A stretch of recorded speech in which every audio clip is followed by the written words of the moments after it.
A graça e a paz de nosso Senhor Jesus Cristo seja contigo.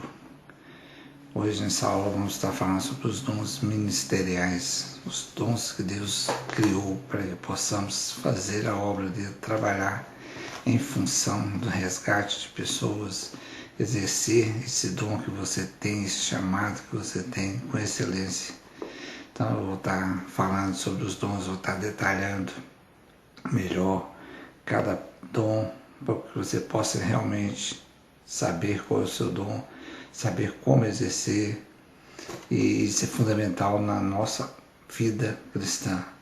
Então vamos entender um pouco mais sobre os dons ministeriais. Certamente todo cristão já ouviu a pergunta: qual o seu chamado?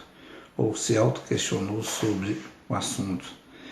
Então, quando a gente queima por dentro no nosso coração, na nossa vontade de saber qual o dom que a gente tem, então a gente está sempre questionando até o ponto em que você descobre qual é o seu dom, o que você tem feito nesse caminhar, nessa obra de Deus ali.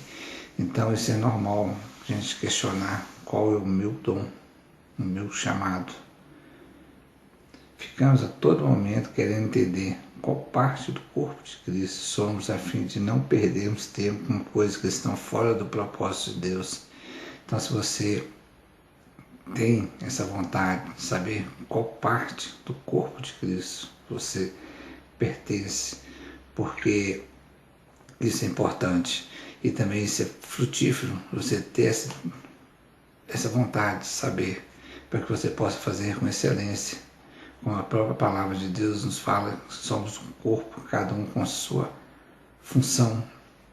Não importa, vamos pegar aqui uma referência quando na igreja, o pastor, o líder ali está ali ministrando a palavra, mas a pessoa que está fazendo outra função na igreja, no diaconato, na limpeza, na escola dominical, todos têm a mesma função. E se é essa a função que Deus te deu, você está exercendo com excelência, você não tem nenhuma diferença, não há escala, esse melhor ou esse não. Somos o corpo, um dependemos do outro, todos perante Deus todos têm o mesmo nível de qualificação, melhor dizendo assim, né?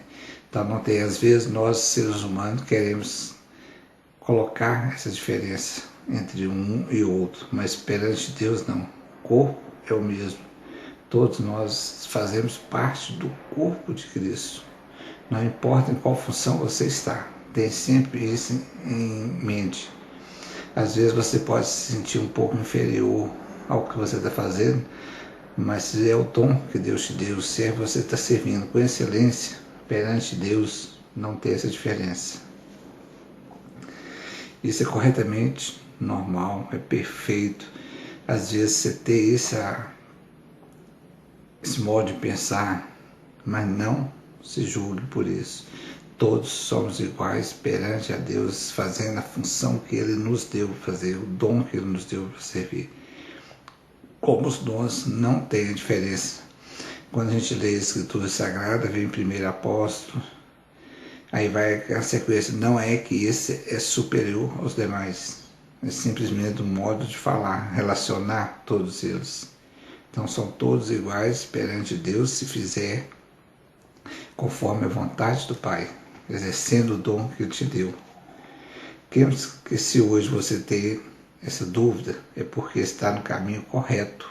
Se você tem essa dúvida, qual o meu chamado, qual o meu dom? E certamente em seu coração queima o desejo de cumprir a vontade do Pai. Então isso é normal, não preocupe, fique tranquilo quanto a tudo isso. Nessa aula, se você não descobrir o que você é, o seu dom, você certamente descobrirá o que você não é. Isso já é uma grande descoberta. Okay? O que é dom?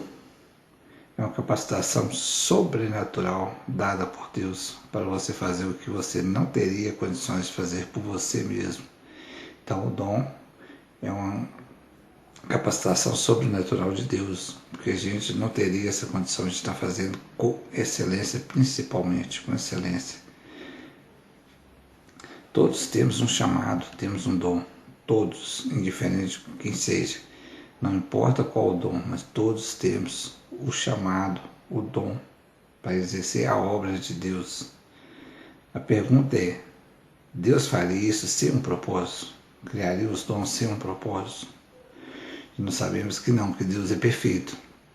Tudo que Ele faz é perfeito. Então, temos sim um propósito, um dom, um chamado. Quando pergunto, eu tenho um chamado? Chamado está ligado a um propósito. Se eu afirmo que não tenho um chamado, estou dizendo, Deus criou algo desnecessário. Sabemos que Deus não ia criar nada desnecessário, porque tudo que Ele faz é perfeito. E é para o bem da glória dEle, nos usando para que possamos fazer com excelência. A resposta correta seria, eu tenho um chamado. Então tenha sempre isso em sua mente, em seu coração principalmente. Você tem um chamado. Então você fala, eu tenho um chamado. Eu posso não saber hoje ainda qual é o meu chamado, mas eu tenho um chamado.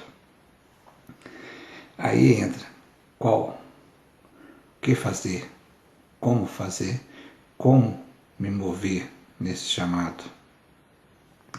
Buscando conhecimento, como está sendo feito agora, pedindo a Deus a direção para que você possa ter esse entendimento correto do dom que você tem e exercer com excelência. É o que estamos fazendo agora nessa aula, aprendendo um pouco mais do dom, desenvolver e saber certo o dom que tem para que a gente não possa estar servindo o outro, não se dizer nenhum outro dom, por interesse próprio. Não. Ele vai te mostrar, ao detalhar aqui, você vai ter a noção certa de qual é o seu dom. O modo de conhecer o seu dom é servindo na casa de Deus, na igreja, fazendo as tarefas, aí você vai encaixando um e o outro, ver o que você sente melhor. Então ali vai te ajudar a definir um pouco também do seu dom. Qual o seu dom? Então é trabalhando, servindo na casa de Deus. Esse seminário não é para quem quer ser pastor, porque algumas pessoas pensam que o seminário é somente para o pastor. Não é. Não é. Isso eu afirmo com toda certeza. Você verá mais à frente que não é isso. Eu não vou estudar seminário porque não quero ser pastor ou porque já sou pastor. Não é. Já volto a afirmar, não é isso. O seminário não é só para quem quer ser pastor. O seminário tem a intenção a levar e te mostrar com mais profundeza a palavra de Deus, conhecer mais sobre a palavra de Deus. Esse é o seminário. E hoje nessa aula nós estamos focando nos dons espirituais.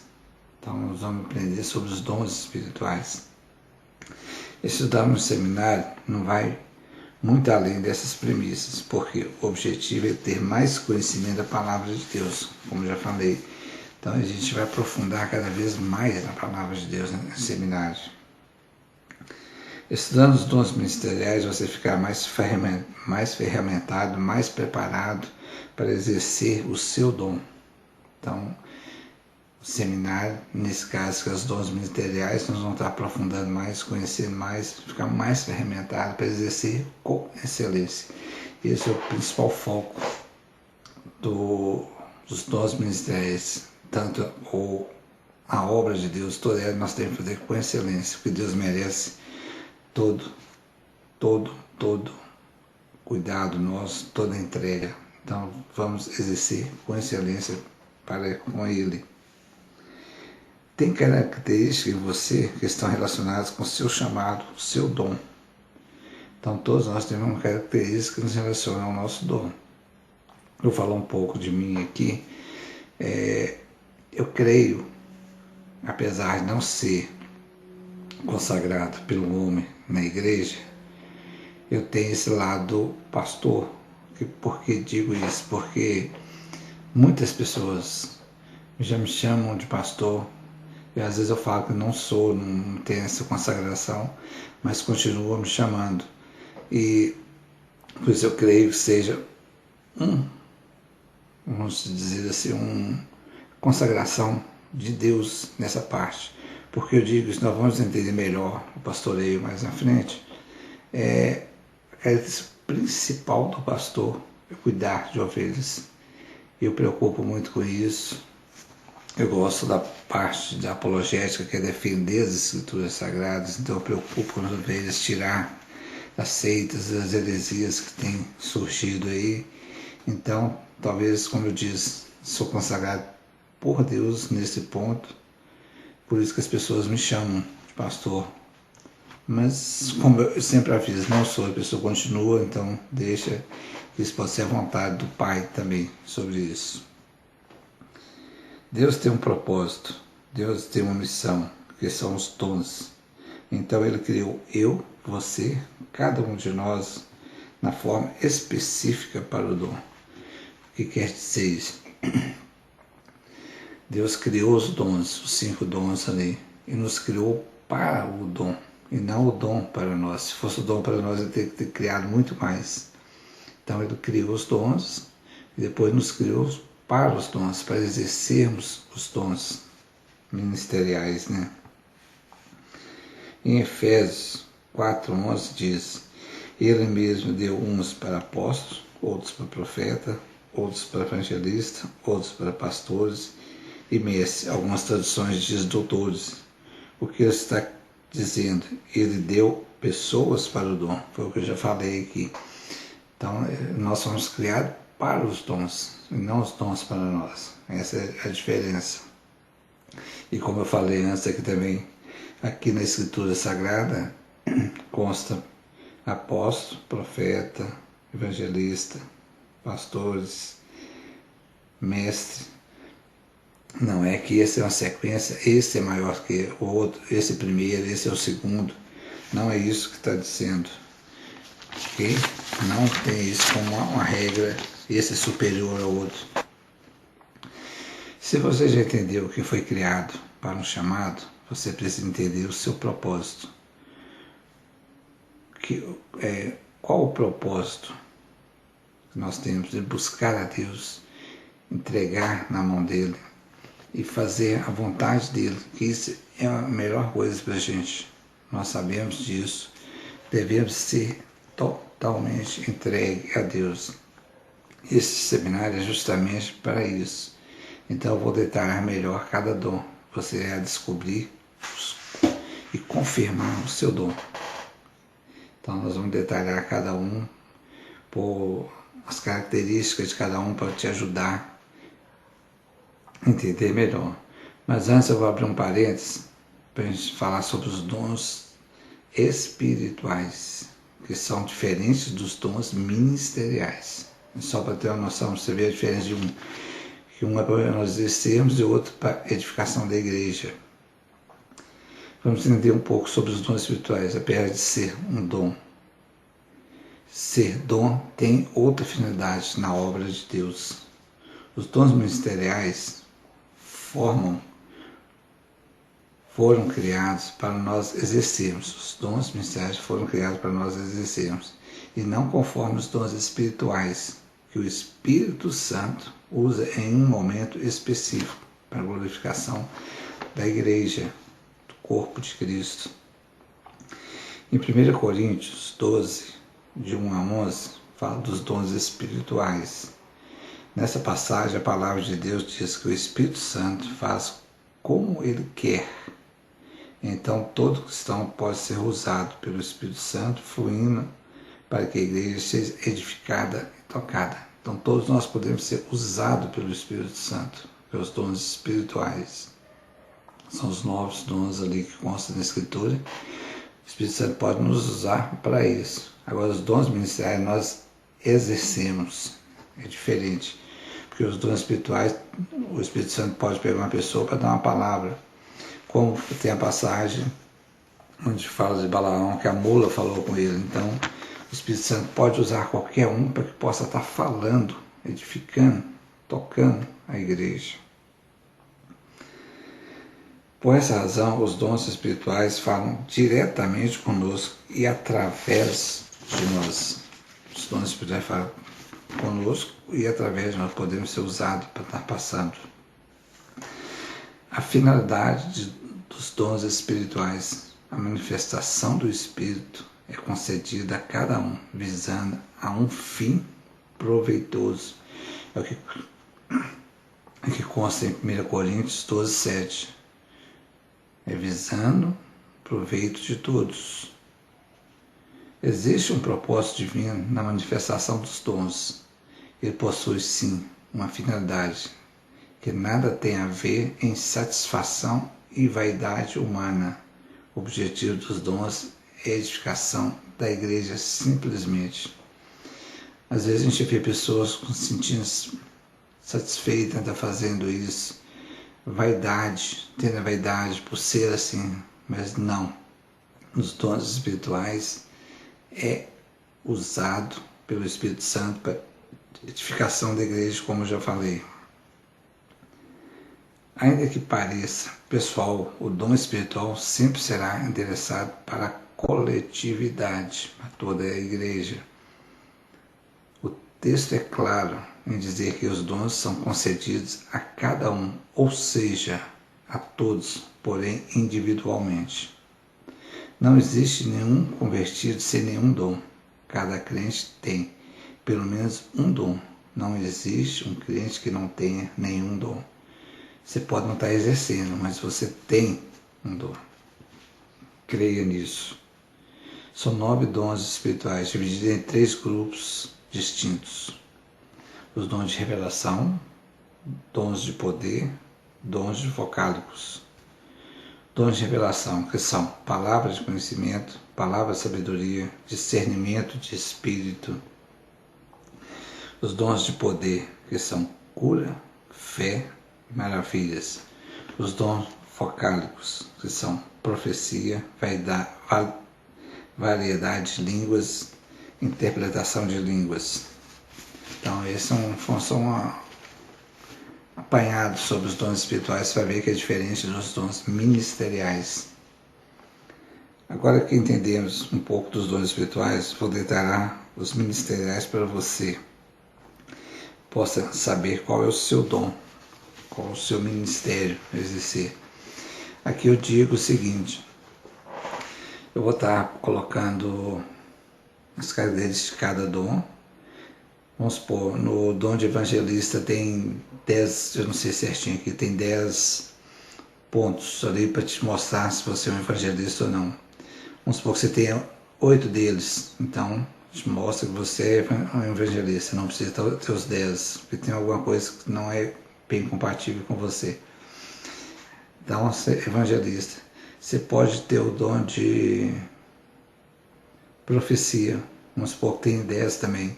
Mas nesse você tem 5 pontos. Provavelmente você tem também esse chamado um pouco de profecia.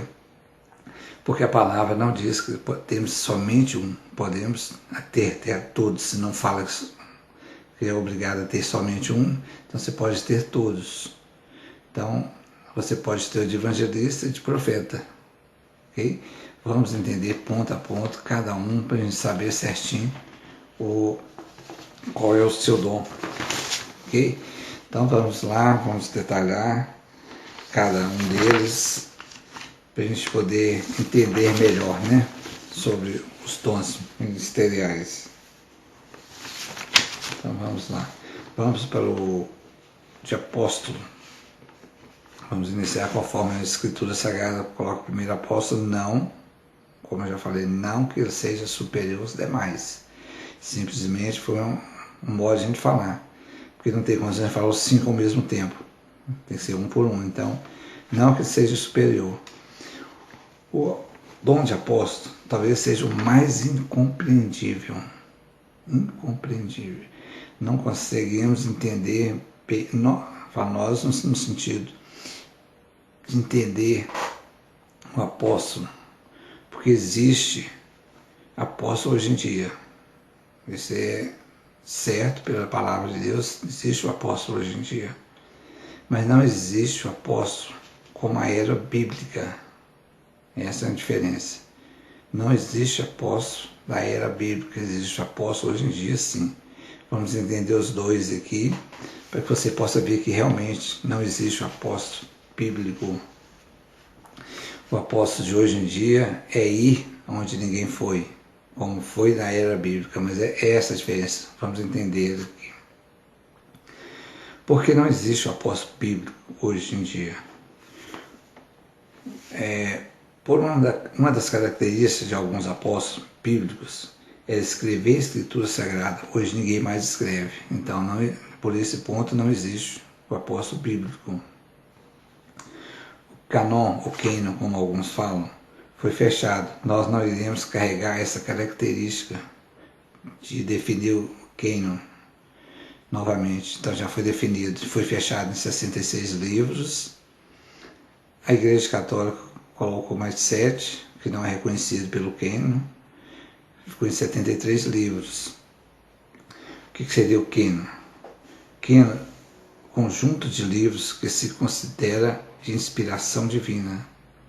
A palavra cânon vem do grego e significa uma régua ou uma norma pela qual as coisas são testadas. A palavra Septuaginta vem de 70, em grego. De acordo com a tradição, essa tradução foi feita por 70 sábios judeus na cidade de Alexandria, no norte do Egito. Por isso a tradução ficou conhecida como a Septuaginta. Então, por esse ponto, não tem condições mais de mexer no cânon. Então, não tem o apóstolo bíblico por esse lado. Outro fato é que não vamos carregar essa característica do apóstolo bíblico, porque os 12 discípulos foram testemunhas oculares de Jesus. Eles andaram com Jesus e presenciaram todos os seus feitos. Quando foram escolher um substituto de Judas, qual foi o critério? Desde o batismo de Jesus até a sua ascensão. Ser testemunha ocular no ministério de Jesus. Então foi escolhido Matias, característica que não se adapta em nossos dias. Então, os pontos qual foi colocado aqui até agora sobre o apóstolo bíblico, não existe apóstolo bíblico hoje. Existe o apóstolo, mas não o apóstolo bíblico. Paulo foi um chamado por Jesus para ser um apóstolo, trazer a palavra, levar a palavra a todos os cantos. Através de Paulo, a palavra andou, saiu de Israel, saiu de Jerusalém, que é a região ali, andou por todo mundo. Então, Paulo também foi um apóstolo. E o que nos impede por não termos esse perfil para realizar as tarefas de apóstolo? Nenhuma. Não tem o bíblico, mas nenhuma. O apóstolo hoje em dia existe. Vamos entender esse outro lado. O propósito dos apóstolos, em sua profundidade, sim, que era, por exemplo, pregar o Evangelho e plantar o reino de Deus onde não havia. Então, o apóstolo dos nossos dias, no que se refere a estar enquadrado no perfil da pessoa de apóstolo, que vai trocar outros dons pelo propósito do apostolado. Então, a função do apóstolo hoje em dia tem que ser ir levar a palavra onde ninguém nunca foi. Então, por isso existe o apóstolo hoje, mas não o apóstolo bíblico. O que queremos dizer com isso? Ele é pioneiro em um lugar onde ninguém foi ainda, para implantar o reino de Deus. Vai precisar executar as tarefas de outros dons, por não ter ninguém ali. Não que ele é top, não é isso, por estar exercendo outros dons. Ele não pode se dizer que ele é melhor do que os outros, porque exerce mais de um dom. A palavra, como eu já falei, não proíbe você ter mais de um dom. Tem gente que faz isso e diz, porque sou apóstolo, porque faço tudo isso, virei apóstolo. Não, o apóstolo troca os outros dons com o objetivo do apostolado, que é plantar o reino de Deus ou chegar em lugares onde ninguém nunca foi. Então, apóstolo é isso, que vai onde ninguém nunca foi, para implantar o reino de Deus ali. Então, essa é a diferença do apostolado de hoje e do apostolado bíblico. Os dois faziam a mesma coisa, mas não pode ter aquelas características bíblicas, como eu já falei. Então, existe o apóstolo, mas o apóstolo é aquele que vai onde ninguém nunca foi. Não é ficar dentro da igreja e ser titulado de apóstolo. Ele tem que ser evangelista, para ganhar pessoas, ser pastor e cuidar de pessoas. Ele tem que ser mestre também para ensinar a palavra de Deus. Então o apóstolo, quando ele vai à frente, vai onde ninguém nunca foi, ele tem que ter pelo menos esses 3 pontos, esses 3 dons ali, para que ele possa exercer com excelência o apostolado, o chamado dele. Tem que estabelecer a igreja, formar discípulos, deixar a palavra de Deus conhecida e ir buscar outros lugares onde ninguém nunca foi. Volto a afirmar, o apóstolo não é aquele que fica na igreja, é aquele que vai onde ninguém nunca foi. Ele vai ali exercer o chamado dele, buscar pessoas, montar a igreja ali e caminhar novamente em busca de lugares onde ninguém nunca foi.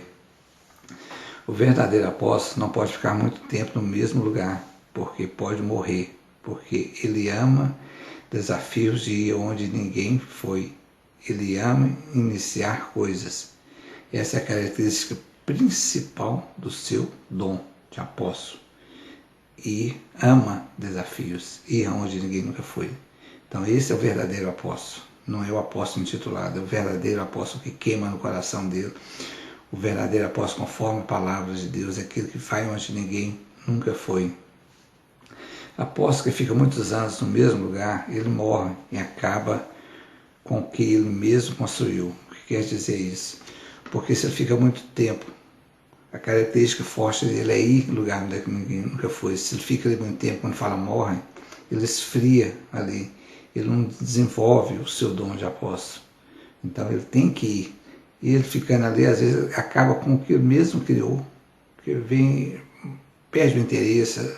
As pessoas da igreja não caminham junto. Então ele pode matar também esse lado, acabar com esse lado. Vamos às características do apóstolo, vamos entender, aí vai te ajudar para saber se você é um apóstolo ou não. Ele é ministro da palavra de Deus, ele é pioneiro em alguma coisa, ou criar coisas para aquele lugar, então ele é pioneiro, ele que cria as coisas. Como ele vai em lugares onde ninguém foi, ele está criando uma igreja ali, ele está levando a palavra de Deus. Ele vai onde ninguém vai. O característica forte, volto a falar sobre isso. Ele vai onde ninguém foi. Então, o apóstolo é esse que caminha, ele não pode ficar parado. Ele planta a igreja. Plantar a igreja não é ter muitas igrejas com a sua denominação. Vamos falar na denominação que esse apóstolo está, vamos falar, tem 200 igrejas pelo mundo. Mas ele ficou quieto aqui no local dele, ele não foi, ele não abriu, ele não caminhou. Então, isso não é plantar igrejas, isso é crescer a igreja, não é plantar. O apóstolo ele vai onde ninguém foi para plantar uma igreja. Ele tem que ser convicto do apostolado. Então, deixa isso aí. Não sei se encaixou para você essa parte do apóstolo, se não, vamos para o próximo, né? Vamos aprender também sobre o profeta, para você ter mais uma definição. É aquele que fala debaixo de inspiração divina, pode ter uma palavra de conhecimento, sabedoria, às vezes flui em sonhos, em visões. Então o apóstolo tem essa direção de Deus, a inspiração divina, né?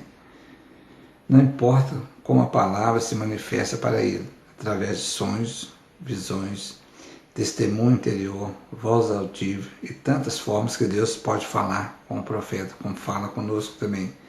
Mas o profeta tem a convicção das coisas que Deus falou, tem a certeza de que não foi ele, não foi da sua mente, não foi uma coisa que ele poderia produzir.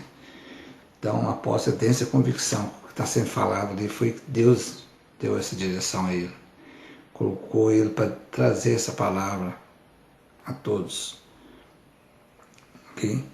E às vezes o conhecimento que o profeta fala para uma pessoa, ele não tem o conhecimento daquela pessoa, não conhece aquela pessoa. Então como ele poderia falar uma coisa que realmente toca aquela pessoa, é direcionada para ela. Então ele tem essa certeza que é da inspiração divina. Então o profeta tem que ter essa certeza, realmente, e não ter dúvida quanto a isso. Ele tem uma percepção do mundo espiritual muito maior do que nós. Um exemplo, todo cristão tem a percepção espiritual de uma lâmpada. O profeta tem de um holofote. Você vê que é bem diferente a lâmpada de um holofote. Então o profeta tem a visão maior de tudo isso. O profeta tem a função dele é advertir, de corrigir. Essa é a função do profeta. Características do profeta. Vamos entender agora as características do profeta. Ele é ministro da palavra de Deus. Ele ama a palavra de Deus. Ele vem para revelar algo. Vem para revelar algo. Para tanto individualmente como para toda a igreja. Ele vê antecipadamente que os outros só verão lá na frente. Ele percebe a condição do lugar. Ele permite que a profecia seja julgada. Abrir um parênteses aqui. Às vezes o profeta, como foi falado, permite ser julgado. Mas hoje em dia, como tem as seitas, tem muitas heresias, e tem pessoas que se dizem profeta e estão nesses lugares. Então, ele não permite ser julgado. Ele é certo, correto. Então, tenha cuidado com isso. Porque o profeta verdadeiro permite ser julgado. Ele tem que ter conhecimento geográfico da região onde ele está ali, conhecer tudo em volta, né? Ele não é aquele que profetiza, mas ele se torna a própria profecia. Ele costuma se isolar para ouvir a voz de Deus. Depois eu vou dar um testemunho de um pastor que eu não conheci a filha dele, através do testemunho que ela me passou, por não cumprir, não obedecer à voz de Deus, teve consequência. Ele coloca o dedo na ferida. Ele precisa ser criativo para entregar a profecia. Ele não deve se preocupar com a sua reputação. Ele sofre na pele. Quero falar sobre esses dois pontos aqui, sobre a sua reputação, sofrer na pele que precisa profetizar. Esse pastor, como eu falei, eu conheci a filha dele. Ele estava num culto ministrando a palavra. Deus pediu ele que falasse com uma serva, uma moça lá na igreja, que Deus estava avisando ela que ele falasse que no dia seguinte, no domingo, na segunda-feira, Deus ia recolher ela. Não sabemos o porquê, Deus tem um propósito em cima de tudo. Criamos que seria para fazer alguma correção, mas ele não falou nada sobre isso, também não sabe, né? É coisa que pertence a Deus, mas Deus pediu que ele falasse a ela. Estaria recolhendo no dia seguinte. E realmente, na segunda-feira, ela veio a falecer. Mas o pastor, quando terminou o culto, eles fizeram a fila para poder dar uma bênção às pessoas antes de ir embora. E teve 3 ou 4 filas, não me lembro mais qual.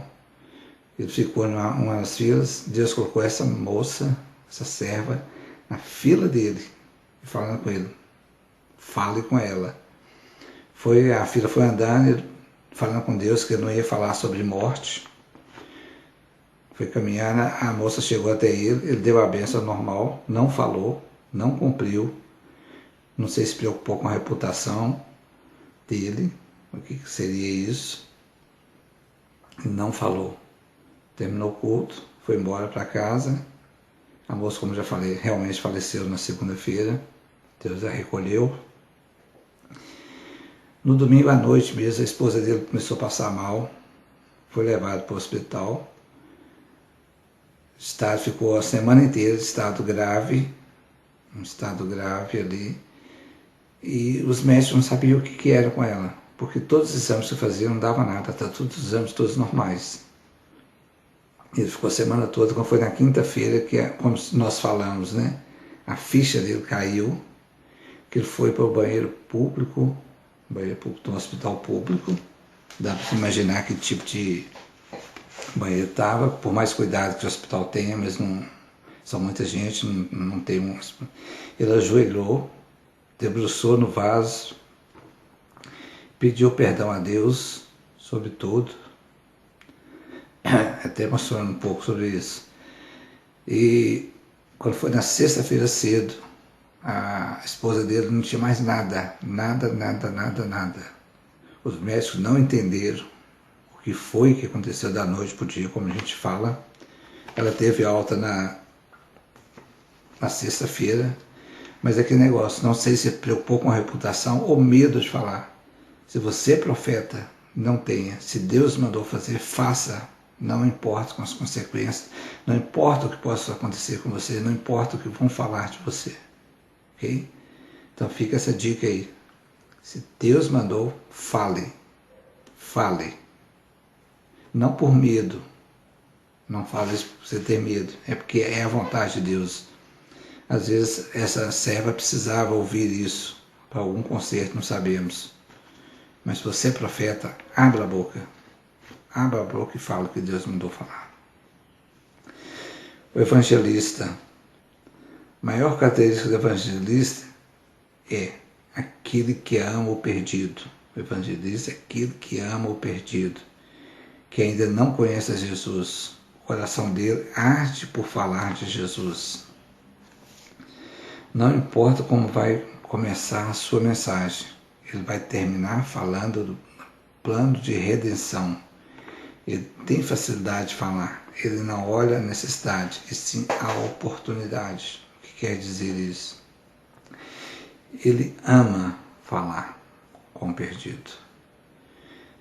Ele não preocupa se a pessoa precisa ouvir a palavra de Deus. Se houve a oportunidade, deu a brecha, ele pode entrar, ele vai falar da palavra de Deus. Não importa como ele vai começar a conversa com essa pessoa, mas ele vai falar da palavra de Deus, da redenção. A obra de Deus vai falar de Jesus. Então o evangelista tem essa característica forte. Não o evangelista, não só o evangelista, mas temos que anunciar Jesus. Todos temos que anunciar Jesus. É uma ordem da grande comissão. Evangelizar é uma ordem. O evangelista arde mais por dentro com essa evangelização. Vamos pegar as características do evangelista. Ele é aquele que tem uma unção especial para falar aos perdidos. Uma unção especial para falar aos perdidos. Ele não contenta em permanecer por muito tempo na igreja. Tem que evangelizar outras pessoas. Então o evangelista anda também, ele não gosta de ficar parado. Ele vai buscar mais pessoas que ainda não conhecem a palavra. Ele não despreza o trabalho do pastor. Ele sabe que não é função de pastorear. A função dele não é pastorear, é ganhar almas, como nós falamos. Então ele não despreza, mas não é a função dele. Ele não quer saber o depois, ele quer ganhar almas. O depois não é a função dele, como já falei. Ele tem um foco em pregar a mensagem da salvação e falar de Jesus. Esse é o foco do evangelista. Ele prega a mensagem para públicos diferentes, pois a sua mensagem é de salvação e sobre Jesus. Então ele não olha o público, vai falar. Ele é equipado com dom de poder. O que seria esse dom de poder? Cura, libertação e milagres. Ele não costuma cansar de pregar. Eu vou falar um pouco sobre mim aqui também, que eu quando começo também eu vejo que seja um ponto também que eu tenho do evangelista. Como eu falei, a gente pode ter mais de um. Minha esposa me critica muito sobre isso, que quando eu começo a falar da palavra, eu esqueço, tenho que me cortar. Mas é um prazer que tenho de estar falando. Qualquer um de nós temos que ter esse prazer de estar falando a palavra de Deus, falar de Jesus. Isso é muito importante. Então, o evangelista, ele não costuma cansar de falar. Então, esse é um ponto também forte do evangelista. Ele tem um coração grande e pouca direção. Ele quer a salvação e não mede esforço para isso. Às vezes fica até em risco, depende do local que ele vai, corre risco. Mas ele não importa com isso, ele quer levar a palavra de Deus ali. Ele vai motivar outras pessoas a evangelizar. Ele não trabalha sozinho, ele não faz tudo sozinho, ele depende de outro para dar continuidade à obra.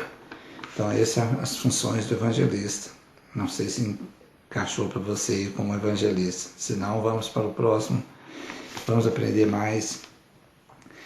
E então o evangelista é esse, ele queima, ele arde por dentro de falar de Jesus, da redenção. Pastor. Algumas pessoas têm como pastor alguém que tem um microfone no altar. Não é isso, pastor, não é só isso. Vamos entender melhor aqui. Pastor não só prega em um culto de domingo, não é isso. A maior característica do pastor é o cuidado com as ovelhas. Então aí se define quem realmente é um pastor, aquele que tem o cuidado com as ovelhas, se preocupa com as ovelhas. Sabemos que o pastor passa tantas dificuldades por ser um pastor, principalmente na área espiritual, por cuidar de pessoas, preocupar com as pessoas, tirar a ovelha do caminho errado quando anda. Pastor é quem cuida, quem cura as feridas, quem ouve a ovelha, talvez mais de uma vez, quem orienta e tantas outras coisas, tantas outras funções que tem o pastor. Não é simplesmente estar no púlpito ali, no altar ali pregando, levando a palavra de Deus. A palavra pastor, somente mencionada nas Escrituras Sagradas, se referindo a Jesus. João 10, 11, Hebreus 13, 20, 1 de Pedro 2, 25, 1 de Pedro 5, 4, Atos 20, 28. Vamos entender que é uma ovelha, o animal. A ovelha que eu falei aqui, o animal. Porque somos ovelha, então vamos entender o que é uma ovelha, o animal. Animal ruminante, o que quer dizer isso? Mastiga novamente o alimento que retorna do estômago. Então, vou te falar então que nós também teríamos que ser essa ovelha, por isso teríamos que ser. O que quer dizer isso? Ler a palavra de Deus, ruminar na palavra de Deus o tempo todo. Então, por isso, eu acho que a classificação que nós somos uma ovelha de Deus. Então, temos que fazer isso, ruminar a palavra o tempo todo. Não tem mecanismo de defesa. Falando sobre a ovelha, característica da ovelha, o animal. Não tem mecanismo de defesa. Não bebe água suja, nem água agitada. Consegue habilidade de ouvir e conhecer a voz do pastor. Tem um grande estômago, come o dia todo. Fica desnorteada, com mosca na cabeça. Dá cabeçada na outra. Precisa de vara e cajado. Então, vou destacar 2 pontos aqui para nós, realmente, quando fala ovelha ter capacidade de ouvir a voz de Deus. Também devemos ter essa capacidade de cada vez mais ouvir a palavra de Jesus, palavra de Deus, a Escritura Sagrada. E precisamos de vara e cajado para nossas correções o tempo todo. Então, veja esse ponto, por isso, talvez seja por isso que somos classificados como ovelhas de Cristo. Função ministerial pastoral e provisão, proteção e condução. Vamos entender cada uma delas. Provisão é preparar. Aquele que visita, ajuda. O pastor visita, ajuda as pessoas. Ele tem que tirar tudo que vai atrapalhar seu rebanho. Então, isso é a provisão do pastor. Condução, ele vai à frente, ele guia. Então, essa é a função do pastor. A proteção, ele coloca em risco para proteger a ovelha. Ele não se preocupa com o que pode acontecer com ele. O importante é a sua ovelha. Então você vê que aqui o pastor não é só estar no púlpito ali ministrando, okay? Falando a palavra de Deus. Você tem muitas coisas por trás, principalmente o mundo espiritual, que é muito complicado. Ministério pastoral. São 3 pontos aqui. Vamos entender. Primeiro, a importância do ministério pastoral, que fala em 1 Coríntios 12, 28. O que diz ali, resumindo, fala que ele foi posto ali na igreja por Deus. É o que está nesse versículo. A maior característica do pastor, o seu coração. Está em João 10, de 11 a 15. Tirei algumas partes, não está falando aqui. Fala que ele dá a vida pela ovelha. mesmo quando o lobo vem, e não abandona. Por ser um bom pastor, ele vai defender a ovelha. É o que está falando nesse versículo. Terceiro ponto, requisitos para exercer o pastoreio. 1 Timóteo 3, de 1 a 7. Eu peguei alguns pontos só para ter essa noção sobre esse versículo. Seja irrepreensível, marido de uma só mulher, não dado ao vinho, que governe bem a sua casa. Então, que fala sobre isso aqui. Três coisas que elevam o pastor no ministério. Levar não é crescer, ser melhor do que o outro. É exercer o pastoreio com excelência. Então, são três coisas que elevam o pastor. A experiência, conhecimento geral daquilo que ele desempenha e maturidade. Não sei se aí encaixou para você também, se você é um pastor, mesmo que não tenha sido consagrado ainda, mas se você tem essas características de um pastor. Então aí fica esse aí. Então agora vamos para o último, que é o mestre, ou doutores, como alguma denominação classifica, como alguma tradução da escritura coloca, mestre ou doutores. É a pessoa que tem habilidade e dom dado por Deus para ensinar a palavra de Deus. Então, o mestre tem o dom e habilidade para ensinar a palavra de Deus. É a pessoa que tem a capacidade de enxergar detalhes na Escritura Sagrada que outras pessoas não enxergam. Eu costumo falar que quem é o mestre, no meu caso, quando eu fiz o seminário, foi só confirmação. Eu já sabia, já tinha essa noção realmente sobre isso. Eu falo que o que é mestre, como eu falei aqui, ver detalhes na escritura, às vezes enxerga uma vírgula onde não tem. O que quer dizer com isso? Consegue entender melhor aquela palavra ali do que outra pessoa que está simplesmente lendo a escritura sagrada. Então ele consegue ter essa definição, enxergar melhor na palavra, porque ele precisa ensinar, então ele tem que ter, então ele tem esse dom de Deus justamente com isso, de enxergar além do que as pessoas conseguem enxergar. Então, resumindo, o mestre é como se a escritura sagrada fosse um quarto escuro, e o mestre é a lâmpada para que os outros possam ver o que eles não conseguem enxergar dentro desse quarto. Isso que eu falei. Então, a gente consegue, o mestre consegue ver um pouquinho além do que os outros, porque como ele vai ensinar, ele tem que ver mais a fundo, né? Ou entender melhor a palavra de Deus. O mestre não quer ter habilidade para enxergar detalhes, mas precisa ter habilidade para ensinar de forma que a verdade que liberta, liberte outros. Ele é um facilitador do aprendizado. Então, volto a falar, o mestre tem que ter esse conhecimento mais profundo para que ele possa ensinar bem detalhado. Uma característica do detalhe o mestre tem. Existem pessoas que possuem muito conhecimento e dizem, sei para mim, não sei ensinar. Então não é mestre, só por ter conhecimento. Então se você tem conhecimento, você pode conhecer a palavra toda, de ponta a ponta, de Gênesis, Apocalipse, mas se você não tem essa habilidade de passar, de ensinar a palavra ali, você não é mestre, você tem somente conhecimento.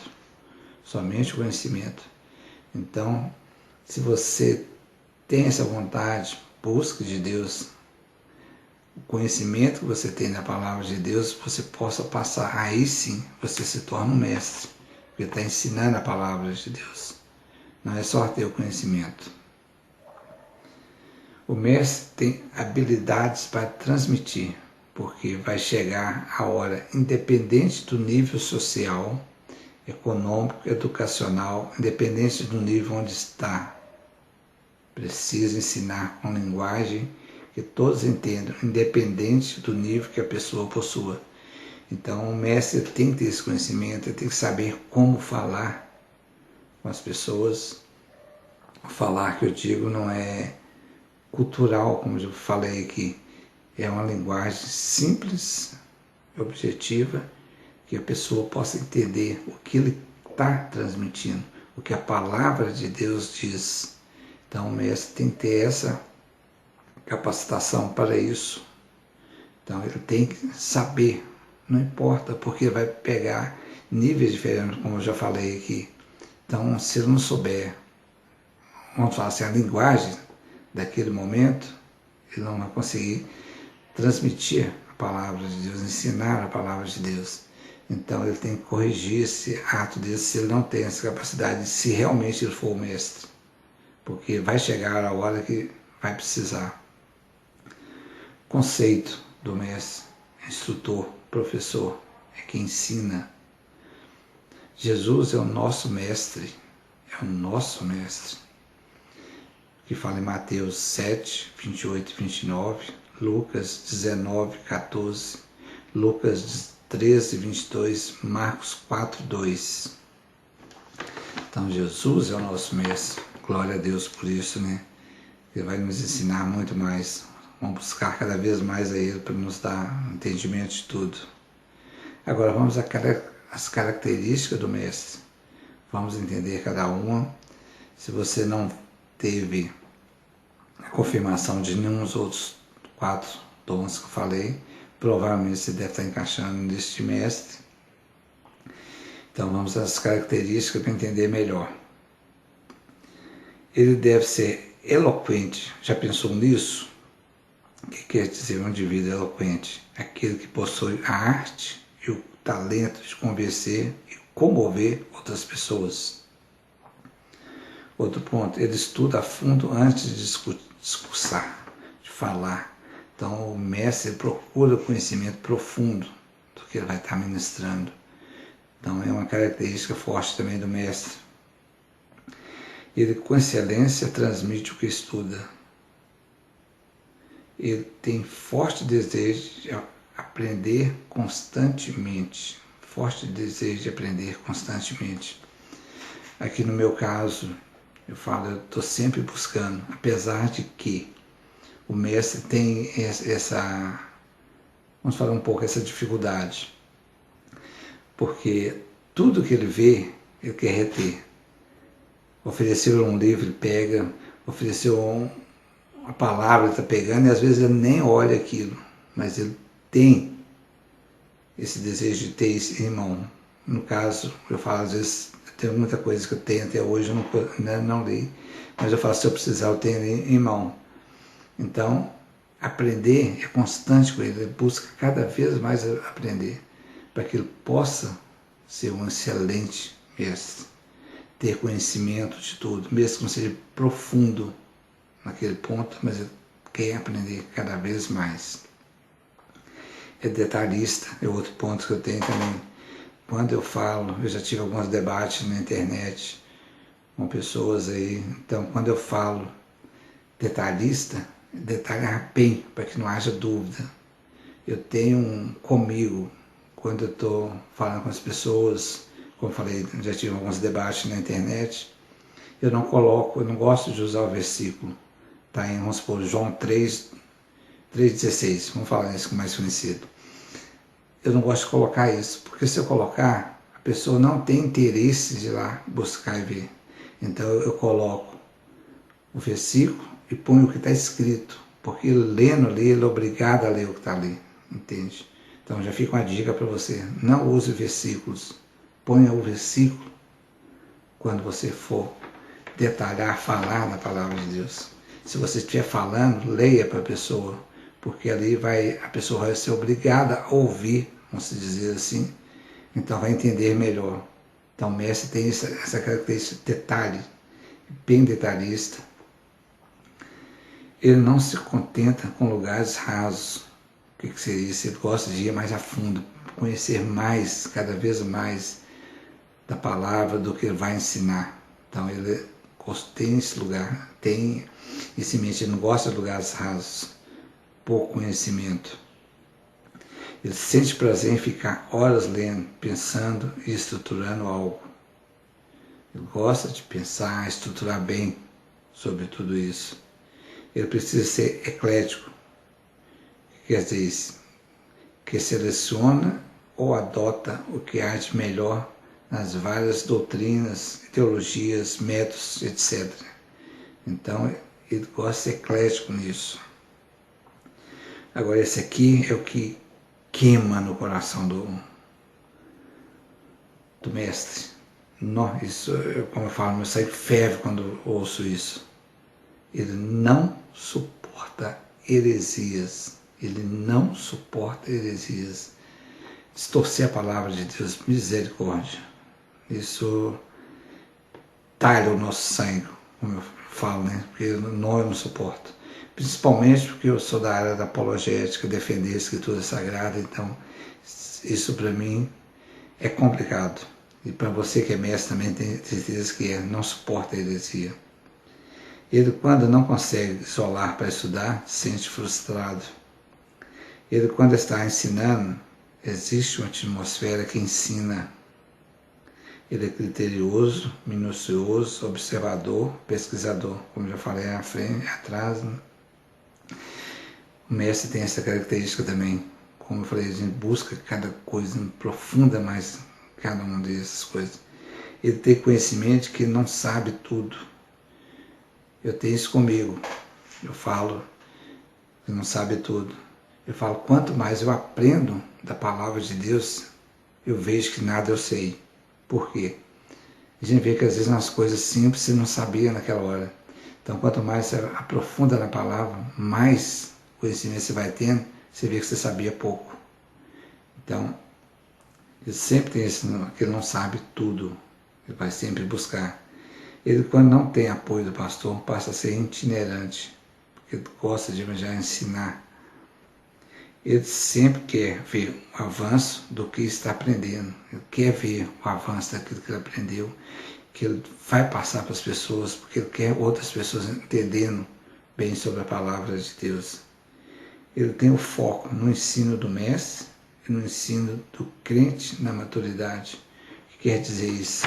Ele tem o foco em aprender mais a palavra de Deus, então ele busca cada vez mais.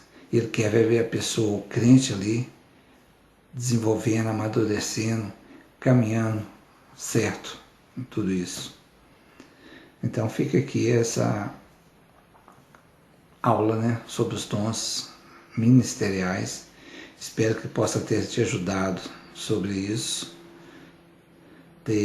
já ter definido para você melhor o que cada um dos dons e qual dom você encaixa mais. Como eu falei antes, volto a falar. Você, pela palavra de Deus, não diz que você tem que ter um único dom. Você pode ter mais de um, você pode desenvolver mais de um.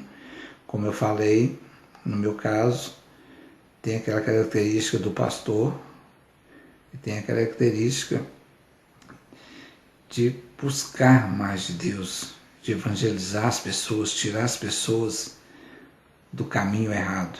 Então, apesar de mestre, eu tenho essas duas características de dois dons. Então fica aí essa matéria, essa aula para você aí. E qualquer dúvida pode entrar em contato comigo, que eu posso estar te ajudando. Um forte abraço no seu coração, que Jesus te abençoe e desenvolva o seu dom, o seu chamado, e tudo seja feito para a honra e glória do nome do Senhor. Amém?